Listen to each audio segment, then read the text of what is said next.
Komando Pusat Amerika Serikat CENTCOM mengumumkan bahwa Pasukan Perlawanan Nasional Yaman atau NRF menyita kiriman senjata besar dari Iran. Hal itu disampaikan CENTCOM lewat unggahan X-nya pada Rabu 16 Juli 2025.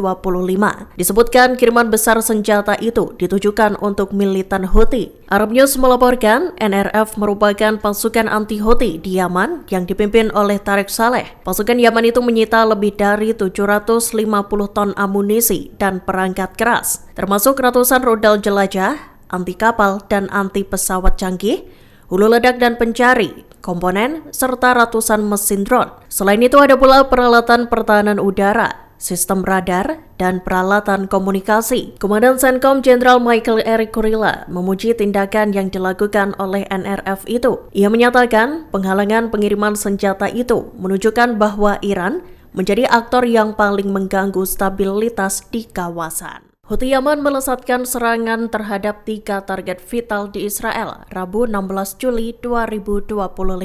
Dalam operasi itu, Houthi menargetkan Bandara Ben Gurion Israel, Pelabuhan Eilat dan lokasi militer di wilayah Negev. Ketiga lokasi itu disasar dalam serangan rudal dan pesawat tak berawak yang terkoordinasi. Dikutip dari Anadolu Agency, Houthi meluncurkan rudal balistik jenis Zulfiqar di Bandara Ben Gurion di wilayah Tel Aviv. Kemudian, serangan Houthi itu disebut memaksa para pemukim Israel untuk berlindung dan menghentikan operasional bandara. Militan Yaman itu juga melakukan operasi menggunakan drone. 2 pesawat tak berawak menghantam lokasi militer Israel di wilayah Negev. Sementara yang lainnya melesat dan menggempur pelabuhan Eilat. Sebelumnya, militer Israel mengaku telah mencegat sebuah rudal yang ditembakkan dari Yaman. Meskipun pencegatan itu tetap memicu suara sirine peringatan di sejumlah wilayah selatan. Pemimpin tertinggi Iran Ayatollah Ali Khamenei menegaskan bahwa negaranya mampu memberikan pukulan yang lebih keras pada Amerika Serikat dan Israel. Dalam pernyataannya pada Rabu 16 Juli 2025, Khamenei menyebut hal itu sebagai tanggapan atas serangan militer baru apapun. Khamenei mengatakan Amerika dan Israel berupaya melemahkan kepemimpinan Iran. Washington dan Tel Aviv diketahui membunuh tokoh-tokoh kunci Iran dan mengacaukan Teheran melalui kelompok oposisi. Namun Khamenei menyebut rakyat Iran berhasil menggagalkan upaya Amerika dan Israel itu. Pemimpin tertinggi Iran tersebut menyatakan Israel terpaksa mencari bantuan Amerika selesai respons tegas yang dilakukan Teheran. Ditegaskan Khamenei, Iran bisa melakukan serangan yang lebih besar terhadap Israel, Amerika Serikat, maupun negara lain. Pengadilan Kriminal Internasional ICC menolak permintaan Israel untuk membatalkan surat perintah penangkapan Perdana Menteri Benjamin Netanyahu dan mantan Menteri Pertahanan Yoav Gallant. Penolakan itu disampaikan pada Rabu 16 Juli 2025. ICC juga menolak untuk menangguhkan penyelidikan yang tengah berlangsung terhadap kejahatan di wilayah Palestina. Dikutip dari Middle East Monitor, dalam putusan, Kamar Pra-peradilan ICC menolak permintaan ganda yang diajukan Israel pada 9 Mei 2025 lalu. Permintaan-permintaan itu meliputi pencabutan, pembatalan, dan permintaan lainnya untuk menangguhkan penyelidikan jaksa penuntut. Pengadilan menolak argumen Israel bahwa ICC tak memiliki yurisdiksi atas kejahatan yang dilakukan di Palestina. Pihaknya menambahkan, putusan majelis banding tertanggal 24 April 2025 tak dapat ditafsirkan sebagai sesuatu yang melemahkan yurisdiksi pengadilan. Menurut keputusan itu, penangguhan investigasi hanya berlaku bila suatu negara menggugat penerimaan suatu kasus. Para hakim mencatat Israel tidak mengajukan tantangan semacam itu. Sayap militan Hamas Brigade Al-Qassam melakukan operasi gabungan dengan Brigade Al-Quds sayap militan Gerakan Jihad Islam Palestina PIJ. Dalam operasinya, Al-Qassam dan Al-Quds menarget pos komando dan kontrol Israel di Gaza Selatan. Menurut pernyataan yang dirilis pada Rabu 16 Juli 2025, serangan itu dilakukan dengan meluncurkan mortir.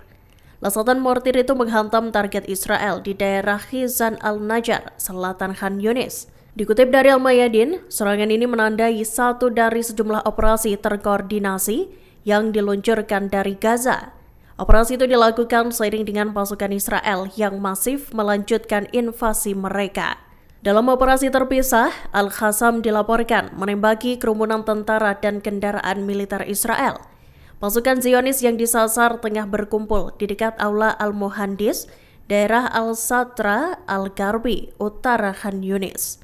Kelompok perlawanan kemudian melaporkan telah menarget pengangkut personel lapis baja Israel. Mereka juga sukses menghantam bulldozer D9 Israel dengan hulu ledak tandem dan proyektil anti-tank Yasin 105.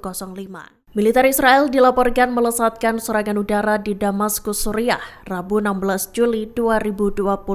Pihaknya menargetkan gedung-gedung pemerintahan utama. Gedung-gedung yang dibom Israel itu termasuk Istana Kepresidenan Suriah. Selain itu, pasukan Zionis turut menyasar markas besar Staf Umum Militer Suriah dan Kementerian Pertahanan Suriah. Menilik rekaman yang beredar di media sosial, ledakan besar menghantam gedung-gedung pemerintahan tersebut diikuti dengan asap tebal. Pemboman itu terjadi beberapa jam seusai Israel meluncurkan serangan terhadap gedung yang sama. Dikutip dari Tribun News, Israel juga sempat menyerang pasukan pemerintah Suriah di Suwaida yang mayoritas penduduknya Druze. Israel mengklaim serangan pada Selasa 15 Juli 2025 itu untuk melindungi kaum Druze yang berstatus minoritas. Militer Israel IDF melakukan misi rahasia ke dalam wilayah Suriah pada Juni lalu. Misi rahasia itu dipimpin oleh seorang letnan kolonel dari divisi pasukan cadangan berinisial Y yang merupakan komandan batalion ke-7012 IDF. Dikutip dari Tribun News, Kamis 17 Juli 2025, ia memimpin pasukan Israel sejauh 10 km ke dalam Suriah. Pihaknya mengklaim misi rahasia itu dilaksanakan tanpa satu tembakan pun. Dilaporkan operasi rahasia itu dilakukan sekira pukul 2:50 dini hari. Militer Israel rupanya ingin menangkap pasukan Quds Corps Garda Revolusi Islam Iran IRGC-QF. Pasalnya, laporan intelijen menunjukkan pasukan tersebut berencana melakukan serangan mendadak terhadap IDF di zona penyangga. Ratusan tentara Israel disebar di beberapa kompleks tempat anggota sel IRGC-QF tengah beristirahat. Aksi mengebok-gebok teritorial negara lain ini disebut sebagai bagian dari misi rahasia. Download Tribun X sekarang, menghadirkan lokal menjadi Indonesia.